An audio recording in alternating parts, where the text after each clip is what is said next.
High, চলুন আজকে খুব সুন্দর একটি সানসেট পেন্টিং আপনাদের সাথে শেয়ার করি। এই সানসেট পেন্টিং এর আকাশটা কিভাবে করব বুঝতে পারছিলাম না। এরপরে ব্লু, পিঙ্ক, অরেঞ্জ আর ইয়েলো যাই পেয়েছি তাই দিয়ে আকাশ করে ফেলেছি। তো আপনারা চাইলেও আমার মতো এরকম কালার দিয়ে আকাশ করে ফেলতে পারেন। আমি পেন্টিং করতে গেলেই ভাবি যে আকাশ কি কালার দিয়ে করলে বেশি ভালো দেখা যাবে, তো বেশিরভাগ সময় আমার আসলে মাথায় তেমন কিছুই আসে না। তো আজকেও সেম কাহিনী ছিল, তো এই জন্য আমি এই কালারগুলো দিয়ে আকাশে কালার করে ফেলেছি।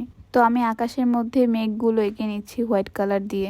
মেঘগুলো আঁকার পর আমি চারপাশে গাছপালা দিয়ে নিব।